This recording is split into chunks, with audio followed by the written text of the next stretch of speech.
Om Shri Sai Ram, Shri Sai Satcharitra, Chapter 7.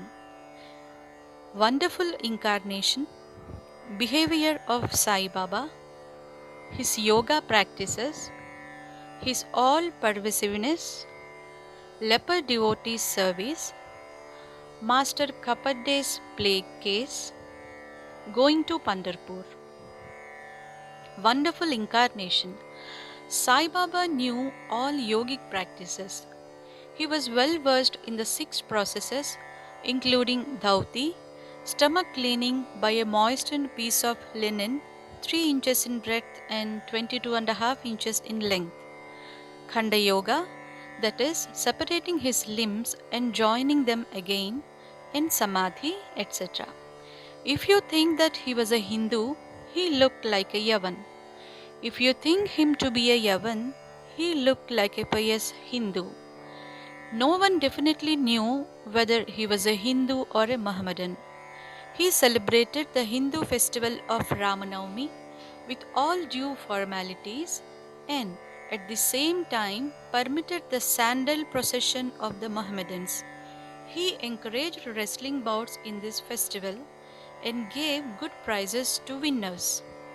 When the Gokulashtami came, he got the Gopal Kala ceremony duly performed, and on Eid festivals he allowed Mohammedans to say their prayers namaz in his masjid. Once in the Muharram festival, some Mohammedans proposed to contract a tajia or tabat in masjid, keep it there for some days and afterwards take it in procession through the village.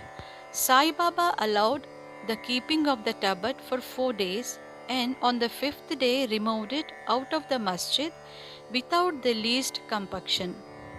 If we say that he was a Mohammedan, his ears were pierced, that is, had holes according to Hindu fashion. If you think that he was a Hindu, he advocated the practice of circumcision, though according to Mr. Nana Sahib Chandorkar, who observed him closely, he was not himself circumcised. Wide article in Sai Leela on Baba Hindu Ki Yavan by B.V. Dio, page number 562. If you call him Hindu, he always lived in the masjid. If Mohammedan, he had always the dhuni, sacred fire, there. And the following things which are contrary to Mohammedan religion, that is, grinding on the hand mill, blowing of the conch and bells, oblation in the fire, bhajan, giving of food, and worship of Baba's feet by means of arghya, water, were always allowed there. If you think that he was a Mohammedan, the best of Brahmins and Agnihotris, leaving aside their orthodox ways, fell prostrate at his feet. Those who went to make inquiries about his nationality were dumbfounded and were captured by his darshan. So, none could definitely decide whether Sai Baba was a Hindu or a Mohammedan.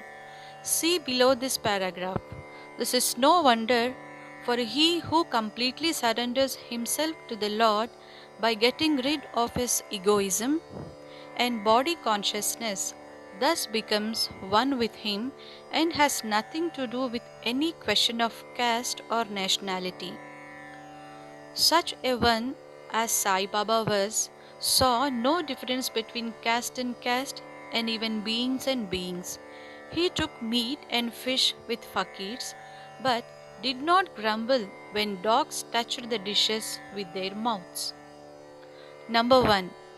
Mahalsapati, an intimate Shirdi devotee of Baba, who always slept with him in the masjid and chavadi, said that Sai Baba told him that he was a Brahmin of Pathari and was handed over to a fakir in his infancy, and when he told this, some men from Pathari had come and Baba was inquiring about some men from that place.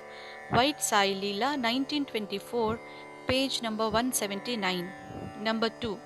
Mrs. Kashibai Kanitkar, the famous learned woman of Pune, says in the experience number 8 published on page number 79, Sai Leela, volume 11, 1934.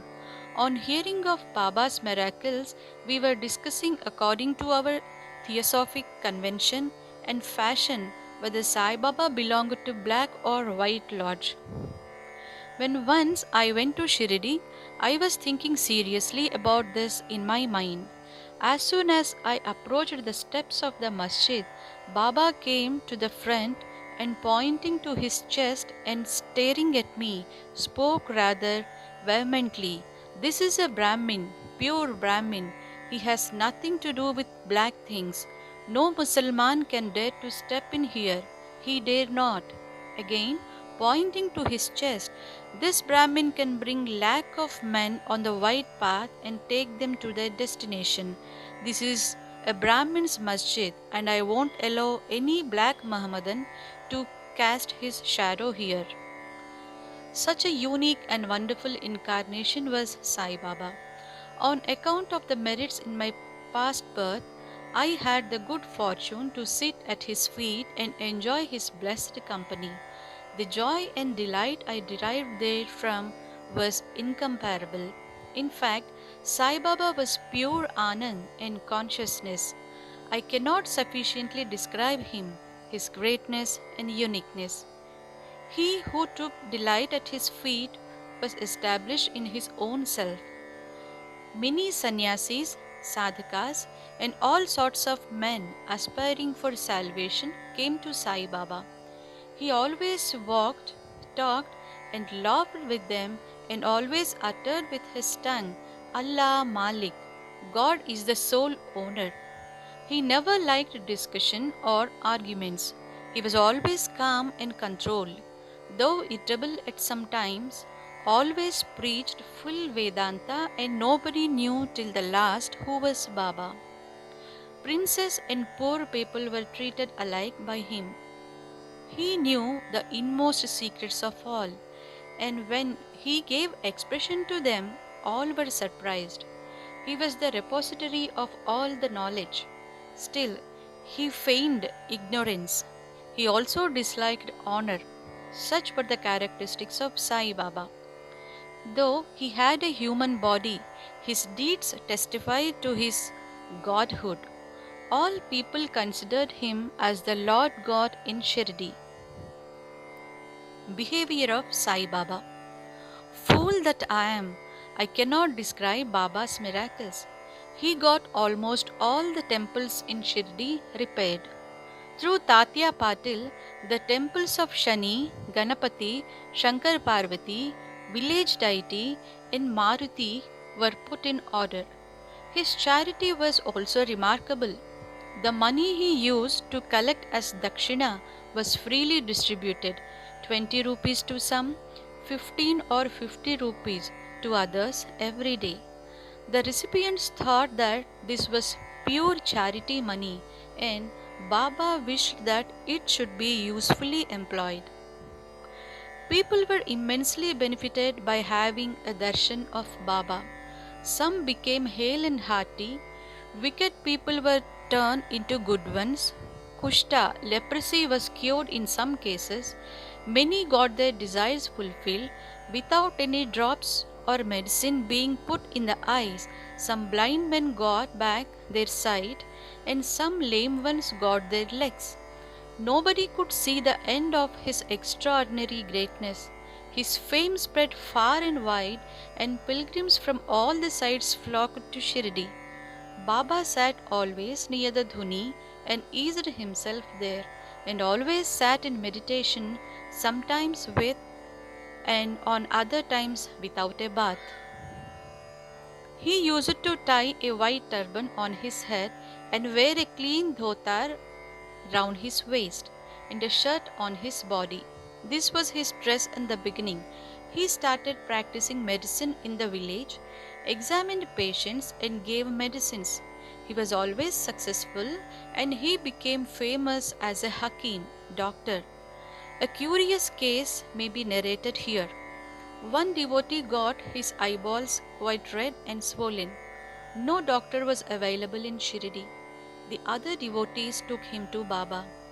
Other doctors would use ointments, unguents, cow milk, and camphorated drugs, etc. In such cases, Baba's remedy was quite unique. He pounded some biba, some carpus anacardium, that is, marking nuts, and made 2 balls of them, thrust them on in each eye of the patient, and wrapped a cloth bandage round them. Next day, the bandage was removed and water was poured over them in a stream. The inflation subsided and the pupils became white and clear. Though the eyes were very delicate, the biba caused no smarting but removed the disease of the eyes. Many such cases were cured, and this is only an instance in the point. Baba's yoga practices. Baba knew all the processes and practices of yoga. 2 of them will be described here. First one, dhauti or cleaning process. Baba went to the well near a banyan tree at a considerable distance from the masjid every third day and washed his mouth and had a bath. On one occasion, he was seen to vomit out his intestines, clean them inside and outside, and place them on a jamb tree for drying. There are persons in Shirdi who have actually seen this and who have testified to this fact. Ordinary dhauti is done by a moistened piece of linen 3 inches broad and 22.5 inches feet long. This piece is gulped down the throat and allowed to remain in the stomach for about half an hour for being reacted there and then taken out. But Baba's dhauti was quite unique and extraordinary. Number 2, Khanda Yoga.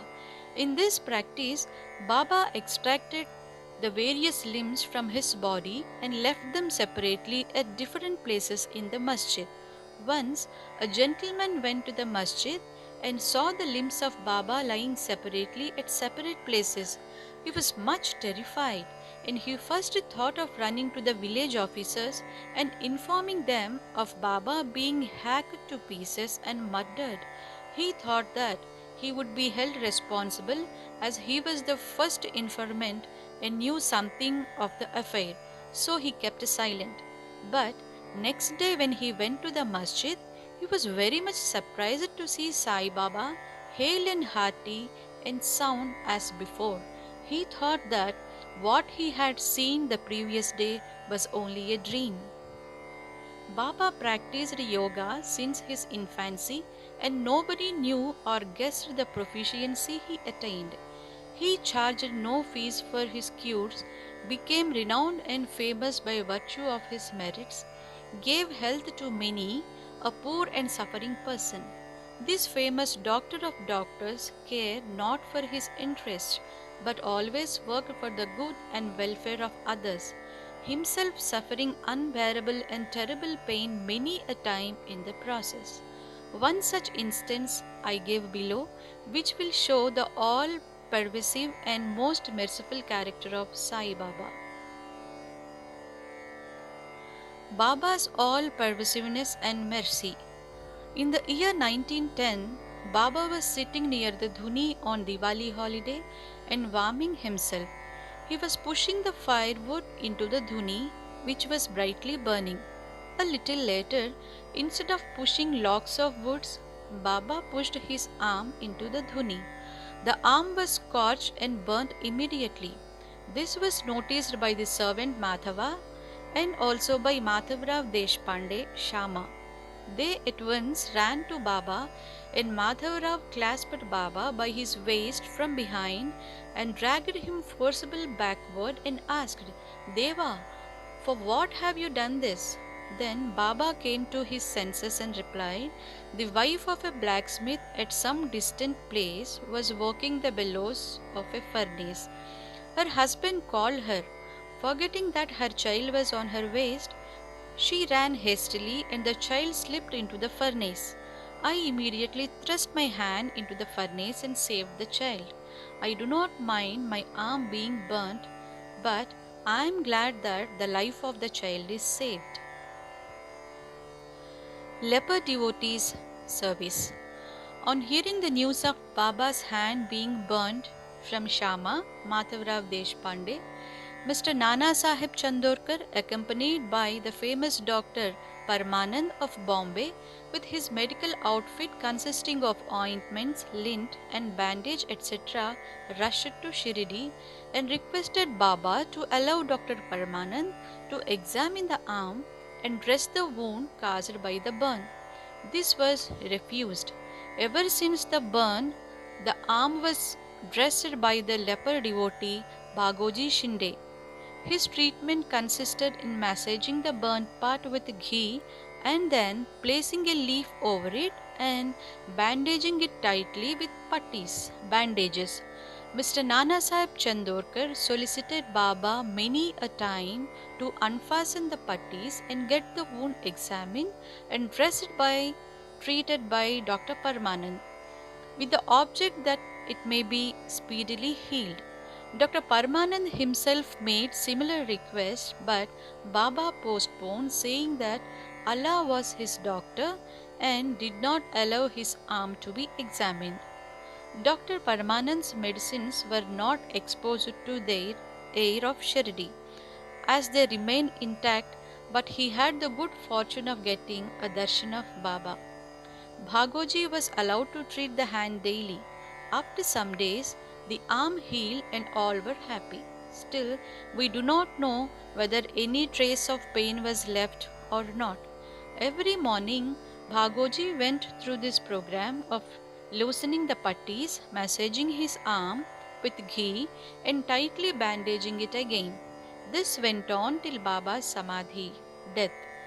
Sai Baba, a perfect Siddha, as he was, did not really want this treatment, but out of love to his devotee, he allowed the Upasana service of Bhagoji to go on uninterrupted all along.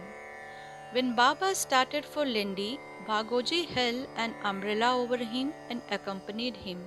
Every morning when Baba sat near the post close to the Dhuni, Bhagoji was present and started his service. Bhagoji was a sinner in his past birth. He was suffering from leprosy. His fingers had shrunk. His body was full of pus and smelling badly. Though outwardly he seemed so unfortunate, he was really very lucky and happy, for he was the premier servant of Baba and got the benefit of his company. Master Kapade's plague case. I shall now relate another instance of Baba's wonderful Leela. Mrs. Kapade, the wife of Mr. Dada Saheb Kapade of Amravati, was staying at Shirdi with her young son for some days. One day, the son got high fever, which further developed into bubonic plague. The mother was frightened and felt most uneasy. She thought of leaving the place for Amravati and went near Baba in the evening. When he was coming near the Vada, now Samadhi Mandir, in his evening rounds for asking his permission, she informed him in a trembling tone that her dear younger son was down with plague. Baba spoke kindly and softly to her, saying that the sky is beset with clouds and they will be melt and pass off, and everything will be smooth and clear. So saying, he lifted up his kafani up to his waist and showed to all present 4 fully developed buboes, as big as eggs, and added, "See how I have to suffer for my devotees. Their difficulties are mine." Seeing this unique and extraordinary deed, Leela, the people were convinced as to how the saints suffered pains for their devotees. The mind of the saints is softer than wax. It is soft in and out as butter. They love their devotees without any idea of gain and regard them as their true relatives. Going to Pandharpur and staying there. I shall now close this chapter after relating a story illustrating how Sai Baba loved his devotees and anticipated their wishes and movements. Mr. Nana Sahib Chandorkar, who was a great devotee of Baba, was Mamlatdar at Nandurbar in Khandesh. He got an order of transfer to Pandharpur. His devotion to Sai Baba bore fruit as he got an order to go and stay at Pandharpur, which is regarded as the Bhu Vaikuntha, heaven on earth. Nana Sahib had to take immediate charge, so he left immediately for the place without even writing or informing anybody at Shirdi. He wanted to give up a surprise visit to Shirdi, his Pandharpur, see and salute his Vitoba, Baba, and then proceed. Nobody dreamt of Nana Sahib's departure for Shirdi, but Sai Baba knew all about this, as his eyes were everywhere, omniscient. As soon as Nana Sahib approached Neemgaon, a few miles from Shirdi, there was stir in the masjid at Shirdi. Baba was sitting and talking with Mahalsapati, Appa Shinde and Kashiram, when he at once said, "Let us all four do some bhajan. The doors of Pandharpur are open. Let us merrily sing." Then they began to sing in chorus, the burden of the song being, "I have to go to Pandharpur and I have to stay on there, for it is the house of my Lord." Baba sang and the devotees followed him. In a short time, Nana Sahib